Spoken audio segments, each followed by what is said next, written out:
2, 3. Welcome. It started.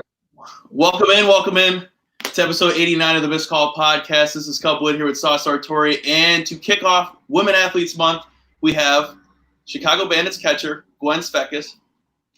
Thank you so much for stopping by, Gwen. How you doing?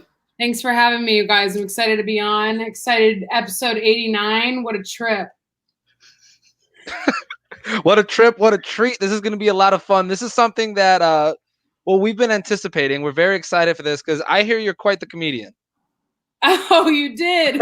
I heard from a former Chicago Bandits intern that you're quite the comedian. Oh, would that be Cub Wood over there? That would be Mr. Cub Wood, yeah. You were misinformed, that's for sure. Oh, man. I lied. Well, we're going to cut it up. We're going to have a good time, and whatever happens, happens. What happens on the Missed Call Podcast? Say that one more time. Vegas and the podcast, huh? Exactly. What happens here is going to be broadcast to a lot of people. So to start, you're from Davie, Florida, and I'm interested to know what's the most Florida man thing you've ever heard or seen? Most Florida man thing has got to be the bath salts episode in Miami. That's true. I don't know if you guys heard about that. I think everybody heard about that. Ate a human face. That's pretty Florida. No, I think something that's pretty common here and absolutely absurd is people like getting baby pythons, and then all of a sudden they're 6 feet long and their dog is missing, and they just release the python out into the Everglades. So that's a pretty Florida thing. Yeah, and it's been somewhat of an issue. Like it's brought up in the news when it's not about coronavirus. It's brought up in the news quite often that people are releasing pythons into the wild at a rapid rate, and it's being an invasive species at this point. So, yeah, that seems to be a common theme. Have you ever Googled your birthday and then put Florida Man at the end of it? I don't know if I've done Florida Man, but I've done that before with a lot of different things. Can I do that right now? Is that something that... Go ahead. Tell us what your birthday is. Let's do it. Let's see. June 1st, Florida Man. I'll put this in my calendar. June 1st. Gwen Svekis' birthday. Or just add her on Facebook, and Facebook will let you know when her birthday is. Facebook's a lifesaver for that. Yikes. This is rough. Let's hear it. Let's hear what? It's a bunch of mugshots. Anyone cute? Not my type, personally. No. Florida Man, a gag. Yeah, exactly. Nothing good? There's like no headline? No, there is. Florida Man says he doesn't want to go to jail because there's no beer. That's true. They don't have that in there. I don't even think they have that at commissary. Maybe somebody will sneak it in for him. So, outside of that, you've had a really cool softball life so far. Playing college at University of Oregon, you've played for Team USA. You're, I believe, a graduate assistant, like coach or graduate manager at the University of Indiana. Yep, Indiana University, and then I'm a Chicago Bandit and Athletes Unlimited athlete as well. So I'm all over the place. I've had a really, really fun career. I'm from Florida, obviously. Mm-hmm. Went to Oregon, which was the best decision I ever made. It's the coolest state in the country, in my opinion. And then got drafted third to the Bandits. So I lived in Chicago, and then while I was there, got a call, got in conversations, and ended up at IU. And I am completing my last few weeks of class there. Now it's online because of COVID. And I'm about to hopefully head back to Chicago for my third season. And then Athletes Unlimited, which is a new league that's launching this fall, is after that. Can you explain what Athletes Unlimited is? I tried to figure it out with their website and stuff, and it's kind of confusing. It sounds like it's fantasy football fantasy softball with teams and etc. And then the points. Can you explain all that? Yep. So it is a fantasy-based point system meets traditional softball. So the giant gist of it is there's going to be 56 players in Rosemont, all in one place, and every week you're accumulating points based on, one, how much your team wins. So that's per inning and per game. So you get a certain amount of points if you win an inning, a certain amount of points if you win a game. And then you also get points for your own personal performance, and then points if you're named like the MVP of the game. And then at the end of the week, the top 4 performers in terms of point total draft the next week's team. So you're on like a constantly revolving team. You're not set on one team for the entire 6-week commitment. So it's super cool. And then at the end of the year, so you get a base salary. And then at the end of the year, based on where you fall between player number 1 and player number 56, 1 being like essentially the MVP of the league, you get an additional bonus based on that number. So it's really cool, really exciting, and super innovative. I'm really, really excited to be a part of it. Okay, that makes more sense than what I pictured. I also have a question with the point system. Yep. I saw that like a hit is 1 point, two's 20, triple's 30, and then a home run's 40. What's a grand slam? Is that 80? Oh, that's a good question. I should bring that to the table. Honestly, I might. That was bring my first question after the video was over with. I'm like, well, what about a slam, a 2-run, 3-run home run? That's a great question. I would guess it's 40, but you're right. It should earn more, don't you think? Yeah. Especially with the rarity of it. I agree. Yeah. I mean, everything has to fall together all at once. I'm going to bring it to the drawing table and see what they think. And then we can name it like the Cubwood point. Point Brandy. It's close enough to having your name named after a food, because that's a dream of mine. Yeah, I don't know what the food would be, Cub, but you deserve some sort of dish. Probably be no, it can't be sauce because that's you. Yeah. It's like the Cubwood sub or something like that. Something The Cub stupid. sub. The Cub sub. There you go. Oh my. Duh. Yes, Duh. right there the whole time.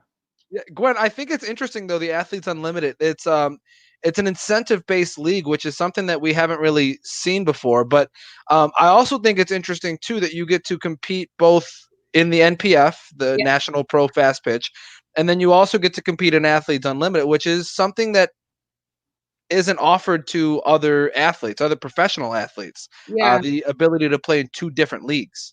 Yeah, it's actually pretty cool. The NPF is in direct conjunction with Athletes Unlimited. Sherry Kemp, who's the commissioner of the NPF, is on the board that has helped jumpstart Athletes Unlimited. And then there are 4 of us who are on the player advisory board who have also been involved in all of the decision-making processes, which is really cool. That's something that I think is new in the sport world. Is they have an idea and they're asking us, what do you think of this, that, or what do you think we should do here, type of thing. So that's super exciting. But yeah, it's something new, and Athletes Unlimited isn't just softball. It's going to be like a sport network. So we're about to launch our second sport, and then they want it to eventually be a giant network of a bunch of sports with this fantasy point system model meeting the traditional version of whatever sport it is. Gotcha. And I also think it's really cool that, in all the things that I've read, at least, that players, your guys' opinions are a big factor on how all of this shakes out. Yeah, Which is something we don't normally see from a sports league at all. They don't really care about the athletes, but this is cool. You like that? You like how I stopped myself there? That was great. Good for me. I didn't think you could do that. I didn't think I could do it either, but here we are. But I think it's really cool that your guys' opinions matter so much. No, it is super cool, and it's empowering, and we're owners. So every game we play, we're essentially getting like a share in the company for all sports. So like say we're successful and then our next sport launches and that's like a huge success because of the foundation that's been laid, whatever, we're getting a share of those profits as owners of the league. So every game we play is essentially like another share, and so on and so forth. So yeah, it's really cool. I'm on a call every week, hashing out the details, what's next, what we need to figure out next. So it's really cool being essentially a player and owner and part of a board that's making the decisions along the way. If I remember correctly too, let's say that Athletes Unlimited is around for decades and at one point it takes off and it's a huge success, you still get dividends off of that as well because you are an owner essentially. Yeah, so it extends to 19 years. So essentially you get 20 total years of being an owner or someone sharing in the profits per year you play. So like if I only play this year, I'll get payouts for the next 19 years to follow. If I play next year also, it extends one more year and so on and so forth. So yeah, I get about 20 years of reaping the benefits of, because essentially, I mean, when you start anything, it's not going to be necessarily, I mean, who knows? It could be a hit from the start, but this is to ensure that, you know, the players that are buying in at the beginning and laying the foundation for the future get to sort of reap the benefits of that profitable future. Yeah, I would assume it's got to be fascinating to be a pioneering player in this kind of stuff too. That it's cool, and like your Twitter bio says, you're trying to help the future of women athletes, which I think this is a step in the right direction. Yeah, I think our world is starting to shift a little bit, and women in sports are definitely trailblazing their way forward. Look at Sabrina Ionescu at Oregon. I know I'm a little bit biased, but like. Go. So, I mean, women are pushing forward. We're, starting to make headlines. And I think that this is the next venture that's on the horizon for us to really be able to make a living playing our sport and just, be a professional athlete rather than a female athlete that, isn't ready to hang up her cleats yet or whatever. Since you brought up your alma mater, I got to ask you about the jersey situation over there. You guys are known for having jerseys upon jerseys upon jerseys. Upon jerseys upon jerseys upon jerseys. Do you get a jersey every game? Softball, no, but football, yes. I'm pretty sure while I was there in my 4 years there, I don't know anymore, but my 4 years there, the football team did not repeat a uniform once. Not one time. Wow. Wow. Different combos, if you have like the green top and like black pants or something. But us on softball, we had a pink uniform, a yellow top, white top, gray top, green top, black top. Yeah, 6 tops. I thought it sounded like you only had like 3. This is still like 6, 7. No. I think it was like 6 or 7. No, I'm not. We had so many. It was out of control. It's 5 more than I have for my slow pitch softball league. Yeah, no, it was absolutely amazing. Was your room like covered in jerseys? My room isn't, but I'm sure my dad's closet is. No. Probably. Oh, yeah. Now, go ahead, Cup. Say that again. I said he likes to wear. Not quite. But maybe like think about it sometimes. But no, I think they're just hanging in a line. One out, looks at it. You know what? Tomorrow. No, I mean the jersey thing there is super cool, and it's obviously something that everybody knows about. Hence why we're asking about it. What about playing in the Pac-12? Playing softball in the Pac-12 is so different, because I know the SEC and the Pac-12 are powerhouses for softball. Mm-hmm. Yep. Pac-12 also has a huge tradition of excellence in softball. The Pac-12 was like a powerhouse forever. UCLA, Arizona, I mean, they ran the table forever. Washington, Arizona State, Cal, everybody there was historically just off the charts. And then the SEC started to sort of make their way in the last probably 10 years. But while I was there was when the Pac was starting to sort of come back as the powerhouse again. So right now it is definitely SEC and Pac butting heads. But while I was there, it was the standard of excellence was unlike anything in the world. And all of us sold out our stadiums, which was really cool to play in front of like 3,000 people almost every game of my collegiate career. But playing against Washington and UCLA and Arizona, and I was lucky enough to be a part of 3 Pac-12 championships. So I was there at like the prime of Oregon softball, which was really, really cool.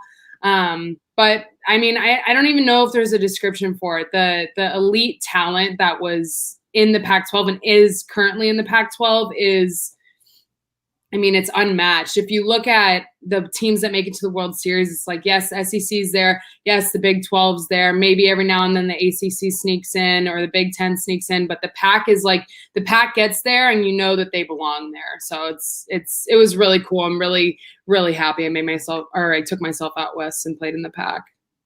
So Pac-12 champions 3 times over. But then at the same time, you got to go to the College Softball World Series 3 times as well. What's that like? Oh, it's unlike anything in the world because every year I was there, Oklahoma went. So you have to think it's in Oklahoma City.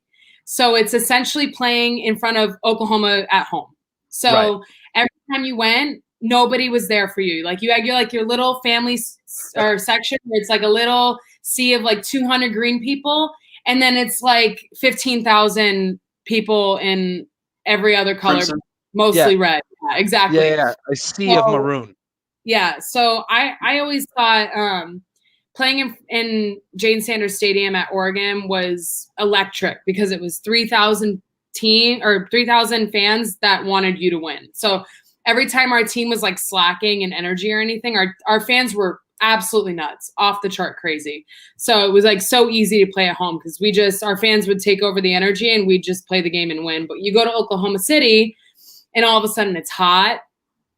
Everybody's rooting against you. You can't hear anything out there. Like because of all the tornado sirens. Oh, exactly. I mean, you're basically underneath the entire game. No, I'm kidding. But it's absolutely electric. It's indescribable, really. And then on top of it, like you have ESPN everywhere and they're shooting this, that, the other thing. Right. You're playing against the best of the best of the best. Every All-American is across the field in the other dugout. So it was really cool, really great experience. What's up, Cub?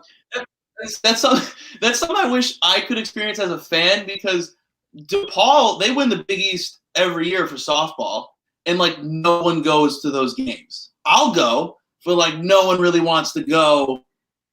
Yeah, and it's sad because they're really good. Like they're always number one in the Big East, ranked at least top 3 in the Big East every year. Yeah. And just you saying 3,000 people is just astonishing because I don't think they could even fill 1,000 at Cassiatore Field, whatever it is. Yeah, no, it's really I feel bad for the elite programs that just don't have the fan base where they are, don't have the facilities to hold a fan base that big. I was lucky enough. I'll go put Jane Sanders up against any stadium in the country. I played at the best stadium in the country, in my opinion. So we had 2,500 seats and then a bunch. Yeah, no bias at all.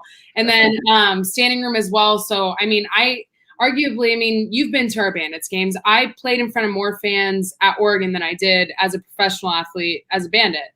And I think a little bit of that is, one, the culture in Oregon is like total culture of sports and women's sports, especially because of the rise of softball and then women's basketball there. It's like women's sports are just off the charts. People love supporting the women's sports in Oregon, which is really cool and really inspiring in and of itself. But playing in Chicago and being a professional, it's weird because I had a little bit more of a professional experience in terms of fandom as a collegiate player than I do as a professional player. And I feel bad for those teams that don't get to experience that ever.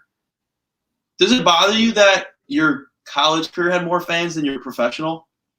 It doesn't bother me. I just think that we need to find a way to translate it because the talent is there. I mean, our games are. That doesn't make any sense, really. Yeah. So I think it doesn't bother me. It's just like I'm someone who's really passionate about women in professional sports. So for me, it's like, okay, I want to dedicate my professional career as a player and then my post-playing career, my professional career, to sort of make that more of a reality and get the women's sports the support that they deserve. And especially for softball, I mean, that's the sport that I'm obviously extremely familiar with. But the support is there across the country. If you look at the ESPN numbers for the Women's College World Series and the individual fandoms for all these top universities, like the support is there. It's just how do we get our pro leagues to be a little bit more visible, and how do we get people actually into the stands of those games? Yeah, and I think part of it, so you look at the coverage on like an ESPN, Sports Center, things like that, right? The coverage is there for WNBA, and I believe that the ratings and the attendance of those games are going up. I don't know the exact numbers, so I'm not going to spew anything as fact, but I believe that's probably what's happening. I don't get why the NPF doesn't have, because I mean, there's highlight plays made almost every single game. You know what I mean? I mean, when you take a ball 400 feet to left field, why isn't that being shown? You know what I mean? You guys want to do a home run derby or what? I'll do a home run derby. But it's got to be slow pitch. Yeah, we got to have a derby. I did I'm one down with with Corey it. Kennedy last summer. What'd you say? I said I did one with Corey Kennedy last summer. Yeah, we need to get something together. We'll get something together. 100%. When all this craziness blows over, I am 1,000% down for a home run derby, shagging some balls before a game again. Whatever it is, I'll do it. Great. I'll do it. I'm in. We'll commentate it. Yeah. Yeah. I'll just hit you guys with the Chris Berman. Back, gone. And then when I swing and a miss 5 times, how is that going to be handled? You guys feel a little breeze? Yeah, I think I did too. It's cooling off here. So we've been talking a lot about Oregon softball. Are you upset that TikTok wasn't a thing when you were at Oregon? No comment. Oh. I'm not much of a dancer, so I don't. Okay. I'm pretty happy that I was out of there by the time that TikTok really hit the fast lane, because my dance moves, while entertaining, are not good. I could do You know what? Gwen probably says it's all about having fun, which means I can't dance. No, I can do the worm. That's the one thing I can do, is the worm. She's right here with it. Rolling the dice, only move I got. Rolling the dice. That's all he's got. That's all he's got. No, I think that part of part of getting women's sports more notoriety is having those players, those identifiable players that people can point at and say, I know her. I know exactly who that is. Sabrina Ionescu? I struggle saying it every single time, but I think I got it. But Sabrina and Haley Cruz from Oregon are 2 players that I think are doing a great job of getting their face out there in a way that people can say, hey, I know who that is. Yeah, they're definitely recognizable figures. I mean, for different reasons, obviously.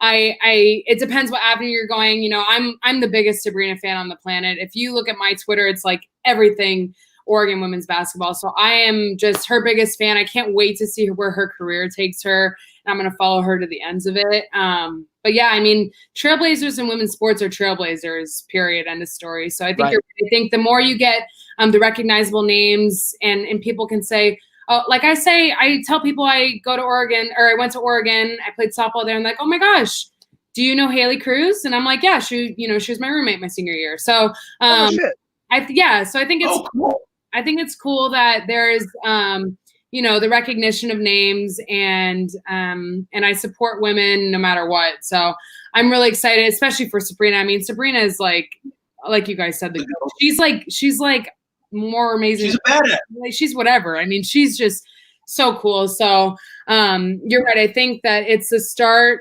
moving this train in the right direction of getting women's sports more on the map than they already are. This brings up, obviously, the discrimination against women athletes too. Yeah. Have you ever been discriminated against for being a woman athlete? Have you ever? Yeah.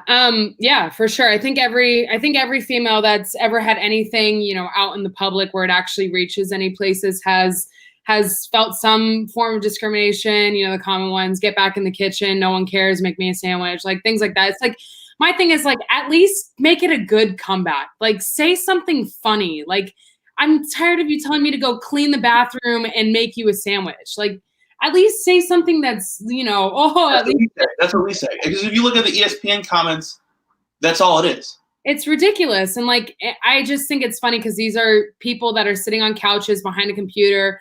Like, every time anything Sabrina goes viral, you go on it and it's like just troll. And it's like, I'd like to see you guys try and shoot a basket against Sabrina, or you know what I mean? Try and do half of what they do. No, I mean, you guys couldn't even make it down the other side of the court without needing a water break. So I've experienced it, probably not to the degree of some of like the really visible athletes out there, but it's wrong, and it's just silly in my opinion, because women ball like flat out. So, I mean, you're right. Women do ball, and that's kind of the reason why we love doing this so much, and that there's not a lot of other people out there that want to give the platform, and so we love having awesome people like you on, just to show, like, hey, They're all athletes. They're all fucking awesome, and there should be no sort of discrimination. Cub, I already said shit earlier. It's too late. It's too late. You guys should have an edit where you just have like the bleep box go over it. I'll just edit it We out usually later. do that. Okay? We usually do that. We'll go back. We'll go back and do that. So, completely switching gears. You're a big cooker. You like to cook, and Yep. apparently you have the perfect recipe for scrambled eggs. Oh my god. Yeah, and I promised that I would do it. I've been doing like a quarantine cooking, so every time I think about it, I mean, my mom and I made tomato sauce today, and I realized that we didn't put it like fresh made tomato sauce, where we got tomatoes and like made it from scratch, and Okay. it's so good. But we forgot to make a video. But yeah, I promised that I would do a recipe for my scrambled eggs, which I guess were our giant hit. It's super simple. What's up? Word on the street is they taste like Cracker Barrel's hash brown casserole. Except way better for you. Okay, this is the secret, and I'll explain this when I do the video, and I'm going to tag you, and it's going to be a hit. But it's eggs, and then however many eggs you want, and then you put milk in it, and then you whisk it all together. So important thing is like fluffing, getting the air in there while you're getting the milk with the eggs. So that's going to make the scrambled egg really creamy. Then I put the salt, and I use white pepper specifically because I think it's a better pepper than black pepper. And it's like a little bit more of like a zing to it. So anyway, then you put it in the pan, you let it cook up. And then when the eggs are like still a little bit like soft and cooking, but they're about to like harden up and be like done scrambled eggs, you put cheese in there. And then you let the cheese melt, put it on the plate, and it's like a dream. It is a dream. I've seen Gordon Ramsay cook scrambled eggs before, and he makes it look like an art. You make it sound like a science, and I love it. You make fish. What's your favorite thing to make? Pancakes? Oh, pancakes. Hands Really? down. Yeah. So last summer I really perfected pancake making. And I put a viral of me flipping a pancake, and it was the most perfect pancake I've ever seen in my entire life. And it went like little semi-viral. It was like You made a photo shoot with it. Yeah, I think Gwen loves making food porn. I think it was the most perfect pancake I've ever made, and it went like little baby semi-viral. So ever since then, I've been doing pancakes, and I think I'm going to do a quarantine Zoom call to teach people how to make pancakes. Can we be in on that Zoom call? Yeah, I'm gonna need to be in that. I need to step up my breakfast game a little bit. I just make my signature breakfast sandwich is bagel, turkey, provolone, pesto, bacon, and eggs. That is an extraordinary sandwich. I'll see the picture later. It's food porn and a half. Can't wait to see it. Can we do mimosas for the Zoom call? Mimosas slap. Yeah, I love a little Momo action. Gwen, Sauce has been bragging for like weeks about this because he thinks he's the hardest worker in the room, which he probably is, and every room he walks into. He bought a yoga mat. Okay. Oh, yes. So he bought a yoga mat. I'm not gonna flex, but I have one too. Just flexed humbly. He's been bragging about it, and he wants to know what classes he needs to sign up for to meet hot moms. Which ones have hot moms? Core power yoga. Core power yoga. And by the end of the summer, I'll give you the entire summer. You listening there? I'm listening. I'm putting my mat down in a safe way so that it does not get harmed because I need it. By the end of the summer, you need to be able to do a headstand. Oh, I can do it. Okay. Gwen and I did them before every game. Yep, we did them before the games. Mine were a little bit better. Yours were a little shaky, but you had you were talking about your dad being able to hold a headstand for like 5 minutes or whatever. So you guys have until the end of the summer to truly hold a headstand. And I'm getting back on this podcast at the end of the summer. Oh, are you calling the shots? Yeah, I'm calling the shots. And Okay. we're going to stream it live, and you're going to be doing the headstand for everybody live watching the podcast. All why right. don't we just come to Rosemont and we'll do them before a game? Okay, whatever. Yeah. Book it. I'm there. All right. We'll bring the mats. We I don't care. I want people to know I do yoga. When did you buy the mat? A couple weeks ago. How many times has it been used? A couple times. No, look, it's been rolled out. See, I'll do it right now. No, I think what it is for me when it comes down to yoga is like I don't know what the fuck to do. Unique Core Power Yoga. Is that an app? No, it's a place. Oh, it's a place. Or you could get like the Peloton app. They have yoga on there. okay. Free 90 days. Yep, free 90 days during quarantine. Will they give me another free 90 days if I tell them that Gwen Svekis challenged me to a headstand? Probably not. No, definitely not. Okay. They hate her. All right. They don't like her. Okay. All right, Gwen, I noticed that you have a Wikipedia page. What's that like? You got to quit signing me up for shit, dude. You got to quit signing me up for things. Okay, here's the thing. Check my birthday on the Wikipedia page. It's got 2. I was just going to say it's got 2. It's wrong. So which one? You guys remember my Florida man birthday? June 1st. And my birthday on Wikipedia is like July 7th or something. And I tried changing it. I tried changing it once I saw it. Because I have people will message me on July 7th, happy birthday. And I tried changing it once. And I'm not authorized to make this change. And I'm confused. It's my birthday. You are the author of that book. Yeah, no, it's pretty cool. Pretty cool. Wrong birthday. So is it me? I don't know. It was genuinely really difficult to come up with content off the Wikipedia page. They have nothing about you. Well, that's why you don't do your research on Wikipedia, Cub. I'm not that important yet. Rookie. You're important to us. So here's what I think we should do. I think we should take both birthdays. You should take both birthdays. Okay. And just run with it. Okay. Run with it. How old do you think I should be turning on? Oh, I think they have an age for me. I think it says I'm 27 on the other one, though. I'm only 23. I don't need the extra 4 years. It says 23. It says 23 on the July 7th? I'll look right now. Pretty sure it does. Let's see. And you could really milk this. I'm trying to think. This could be a business. This could be a business. This could be a business. You got birthday? Huh? A dual birthday? Hell yeah! Yes, 1,000%. Because I don't know if you're still a birthday gift kind of person.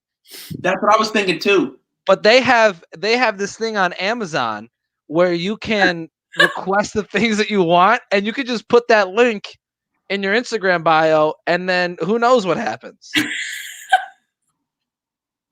Pancake mix and all. I just get a shipment of Amazon packages in the middle of July for no reason. There's a reason. There's a reason. It's your birthday. My birthday.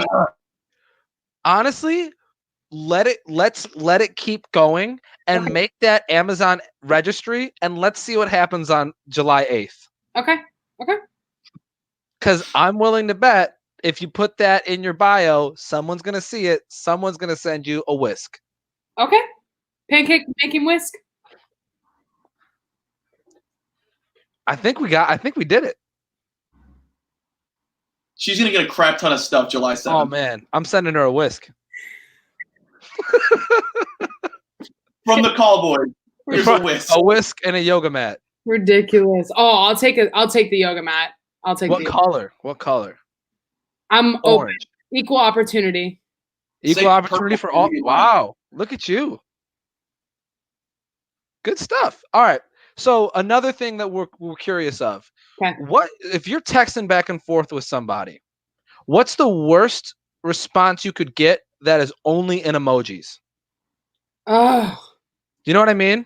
Yeah. Like when I have nothing left to say to anybody, when somebody's texting me, or if they just shoot me one text and I have nothing to say, I'll shoot the little devil emoji faces. And that's my way of saying, hey, I don't know what to say.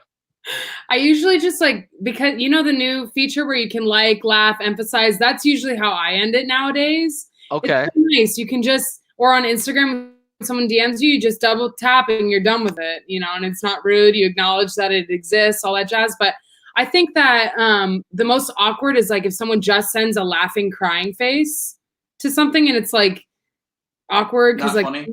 yeah, one, was that funny? And two, if you really thought it was that funny, wouldn't there be a response, not just the laughing, crying face, you know? Yeah, so I think that's someone's way of saying, I don't know what to say, but here's a courtesy laugh, which is like such an insult. Here, I'm awkward. Here's a laugh. Right, exactly. No, I guess I can see that one. But no, it's good. I was just responding to the. Go ahead, Cup. All you, man. Go ahead, Panagonia. I think the 100 emoji has to be the most ignorant one. The hunter? 100. The 100. Oh, yeah. This one? What? This one? I don't. Nope. The 100, like the 100, like the number 100. I know. I said, or this one. You know the. Oh! I thought she meant. Oh, you mean this one right here? Oh no. Like, nope, that's not it. Or like the goalpost hands. It's like, where are you sending that? Somebody going to That's the University we're of not Miami. worthy. Yeah, right. Yeah, I guess I could see both of those. I just know when I have nothing left to say, it's always the double. It's always two. It's never just one. It's always two. Double tap that little devil head emoji, and we're good. Well, one, now you've revealed your secrets, and two, if I ever randomly got that at the end of a conversation, I would be a little weirded out. I will just give you that piece of advice. If you ever sent me the devil at the end of a conversation, I'd be like, what does that mean? Now I know what to send her when I say thanks again later. I don't know. But revealing your secrets that's one half of podcasting. That's true. I'll learn it now. I'll learn it when I launch mine. I mean, you guys have inspired me. Whenever tell it. That. Oh fuck! We're doing this shit where everybody interrupts each other. We're like, This is my favorite part of the show. This is my favorite part of the show.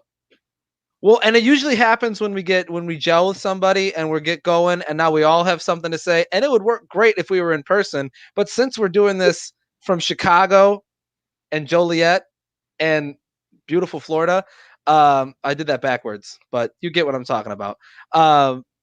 This is where we're at. Question for you guys. Ooh. What's the weirdest podcast experience you've had, or most awkward encounter with a podcaster? I think when because we do Thick Athletes Month in March, and then we do women athletes in April. We have a Thick Athlete Society, and our president was C.J. Anderson, the running back for the Broncos and the Rams. And we named him the president because he's got 2 ham hogs attached to his rear end because he's got a big old booty. And he's thick. So I tweeted out last May. I can't wait to sit down and talk about. I can't wait to sit down with C.J. Anderson and talk about thick ass in minutes. Minutes. He responds, "Not going to happen. Take to break it to you." So he hates me. He doesn't hate me though, so that's always good. I don't know. What if we eventually get him on the pod? Say it one more time. I said, what if we eventually get him on the pod through like you doing it, and then I'll be like, "Hey, remember me?" That would be poetic justice, and we would have to save it for the very end of the podcast. Be like, remember when you said you'd never be here? You're here. We've had a couple of situations over the year and a half we've been doing this that have been a little awkward. That one was one for sure, and I was super pissed at Cub. We had another situation where we had a great interview with Sandy. And Cub deleted it. Oh no! I cried. That's hysterical. That sucks. I think one of the most awkward, I guess you could call it cringy too, is our very first podcast when we had no idea what we were doing. We did this segment called Stephen A. Smith is Mad. Okay. And if you're familiar with Stephen A. Smith, you know his brand is very much just screaming. And so that's what we did. And originally, when we started the podcast, it's called The Missed Call because we did it over the phone. I called Cub. Cub would answer the phone. I'd go, "Hello," and then we'd start the podcast. And Cub would put his phone on speaker, and then we would record the podcast that way. Yeah. And that's why it's the missed call.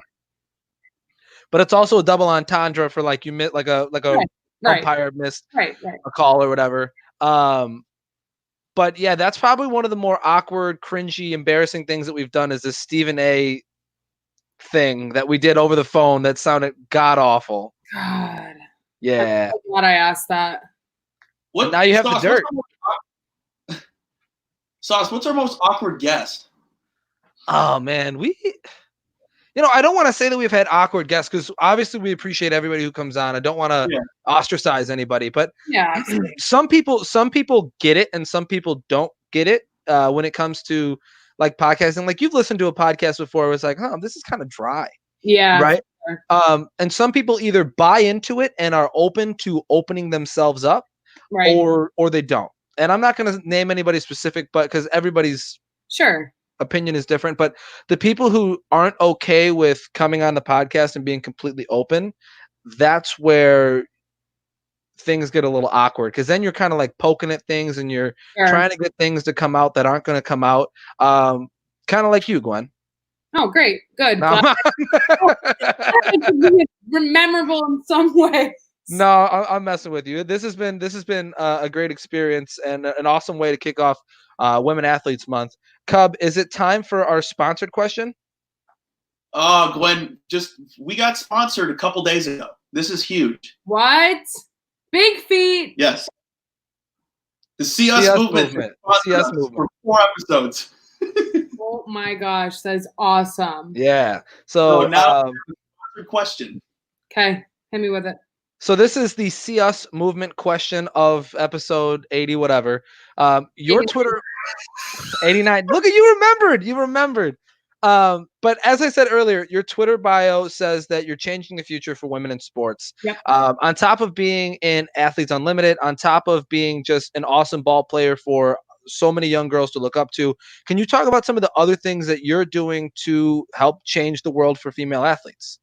Yeah, I mean, I think that the bottom line is that I want to get into the nitty-gritty of women professional sports, and I'm ready to sort of gear up, put my armor on, and be a salmon swimming upstream there. That's something I've always done. I've always gone against the beaten path, and that's what I want to continue to do into my professional career. I think that women are, like I said, ballers. They're worth watching. I think that Sabrina Ionescu deserves to be celebrated as much as any male college basketball player that's going to make their way into the pros. So my job at this point, and obviously I'm super young, so I'm not really into the weeds of it yet, but my job is to, one, play as long as I can and keep the professional leagues alive as a player. And then 2, get into the professional world and use my degrees. I have 2 degrees now, both in the business realm, and use those degrees to sort of level the playing field a little bit. You know, I don't think that Mike Trout doesn't deserve the contract he has. I think there's a misconception sometimes when women athletes get involved in these discussions of wanting more. It's like, no, I think he deserves that. I think that's great.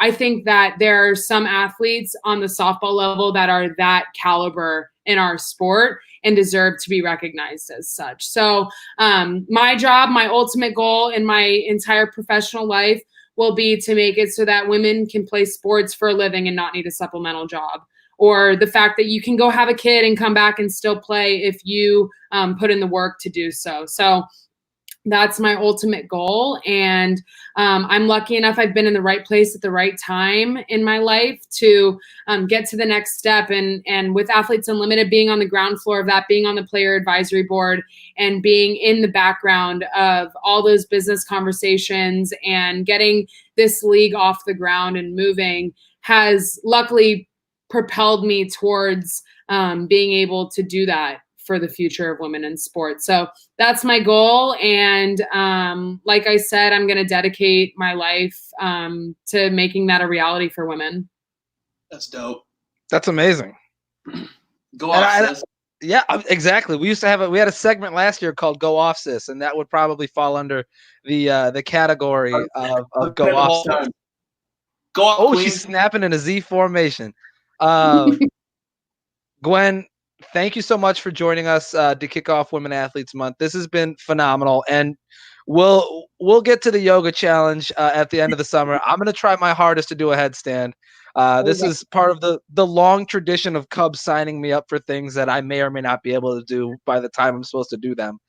But again, thank you so much for coming on. Thank you for being an awesome guest, and good luck in being the warrior that you are, paving the way for women in sports. You guys, thanks for having me. I'm absolutely humbled that I got to come on in this month in general, let alone kick it off on episode 89. So thanks for having me, you guys. And it's just been an absolute joy. And I'll love to come back if you ever want me back again. We'll definitely want you back. You already set the date for the interview again. Yeah. And we got some questions that we didn't ask, so we definitely have to do a part 2 with Gwen Svekis. Gwen, again, thank you so much for coming on. Cub, anything else? Hey, we'll see you this summer. Yeah, I'll see you this summer. We'll see you there. Of course. Woo! She didn't leave. She didn't leave. It's not off live yet. I know. She didn't leave. Oh, it's supposed to leave?